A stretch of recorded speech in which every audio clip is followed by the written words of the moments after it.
Have you ever felt like you're just running out of time? You know that feeling? There's a mountain of things you need to do, and it feels like the clock is just ticking faster and faster.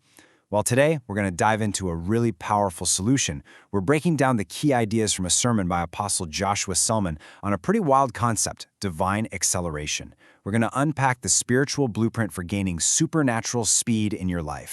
And this one question, this ancient question, it's really the heart of everything we're talking about today. Can you just imagine the shock, the total disbelief of seeing someone do something in a time frame that seems physically impossible? This question, it captures the very essence of what we're exploring, a kind of speed that just breaks all the normal rules. So here's our game plan for this explainer. First, we're going to tackle the problem of delay. Then we'll cover the 3 foundational forces you need for any result. After that, we'll dig into the blueprint for speed using a fascinating story. From there, we'll get super practical with 4 keys to acceleration. And finally, we'll wrap up by looking at your rate of accomplishment and what's really possible. All right, let's jump right into section 1. We're starting with the core problem, the reason this whole framework even exists, that nagging feeling that you are constantly behind schedule, that time itself has somehow become the enemy. So what are we really talking about when we say delay? Well, according to the sermon, it isn't just about being a little slow. No, it's a specific state of being where your to-do list is massive, and you feel like you can never, ever catch up to the clock. It's that feeling of being perpetually behind, and it's exhausting. So why does this happen? The sermon points to 3 main reasons. First, there's just plain ignorance of spiritual principles. Second is simple carelessness, just not being on top of things. And the third, from this spiritual perspective, is the idea of demonic opposition. The bottom line is, for a lot of different reasons, people find themselves in a place where time is already working against them. So what's the solution? Well, the source lays out 2 powerful ways God can redeem time. The first is restoration. This is where a missed opportunity from your past is literally brought back into your present. But what we're focused on today is the second one, speed. And that's described as the grace to accomplish so much more in a much shorter amount of time.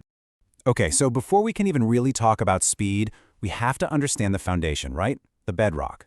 The sermon lays out 3 fundamental forces that absolutely must be in place if you want to command any kind of significant result in your life.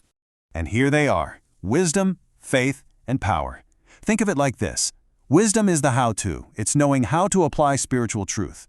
Faith is the action. It's you stepping out because you're convinced. And power is the result. That's the divine ability to make things happen that just defy all logic. You need all 3 of these working together. Now, this is a really, really important distinction. Being intelligent, having a sharp mind in a certain area, is not the same as this kind of wisdom. The sermon defines wisdom as the grace to engage with spiritual truth in a way that actually produces a tangible result for you. It's not just knowing something, it's making it work. That's a whole different ballgame. Okay, so let's see how all of this comes together and what is really the centerpiece of this teaching. This story from Genesis is presented as a master blueprint for understanding how this supernatural speed actually works in the real world. So here's the setup. Isaac is old, he's blind, and he asks his favorite son Esau to go out hunting and cook him a meal so he can give him his final, most powerful blessing. Seems pretty straightforward, right? But, of course, there's a counterplan. Jacob, the other brother, gets a tip from his mom. They quickly prepare a meal from an animal they already have right there at home. The whole goal is to get to his dad and snag that life-changing blessing before Esau could possibly get back from his long hunt. And it works. Jacob shows up with the meal and Isaac is just stunned. He asks that pivotal question again. He knows how long it takes to hunt. You see, he's blind, but he's not stupid. He's basically asking, how did you do this? By what technology did you get back here so early? And here it is. This is the punchline. This is the whole point. Jacob's answer completely bypasses any normal logical explanation. He doesn't say, oh, I was just a really fast runner, or I got lucky. Nope, he attributes his impossible speed to a divine factor. He says, the Lord thy God brought it to me. So, the big question is, how do we tap into this for ourselves? Because that story isn't just a story, it's a model. So now let's get practical and break down the 4 keys the sermon gives us for activating this divine acceleration in our own lives. Let's do this. Here they are, the 4 activators: wisdom, favor, something the sermon calls speed-provoking prayers, and finally, prophetic declarations. So let's take a closer look at what each one of these actually means in practice. So the first key is wisdom. And the example used here is the parable of the 10 virgins. Now think about it.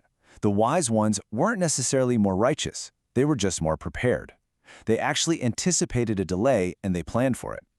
So wisdom in this context is all about strategic preparation that creates massive efficiency. Next up, favor. Let's look at Esther's story. The moment she found favor, things were given to her speedily. The source explains that favor causes people, and even entire systems, to respond to you with a sense of urgency. It just cuts right through all the red tape and delays. The third key is a specific kind of prayer, one that's designed to provoke speed. And the analogy here is just so powerful.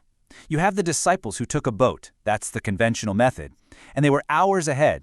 But then you have Jesus operating on a totally different principle. He just walks on the water and overtakes them. This shows us that prayer can unlock a kind of supernatural technology, a much faster way of getting to your destination. And the final key is the power of prophetic declarations. I mean, check this out. During a terrible famine, the prophet Elisha just declared that by the very next day, food would be cheap and everywhere. It sounded absolutely impossible, but it happened exactly as he said. A prophecy like that has the power to literally compress time and bring results about with incredible speed. So let's bring all this home in our final section. What actually happens when you start to combine these 4 keys: wisdom, favor, prayer, and prophecy? Well, according to the sermon, it fundamentally rewrites your relationship with both time and achievement. And this is the ultimate definition we're given. Speed isn't just about moving fast. It's about your rate of accomplishment.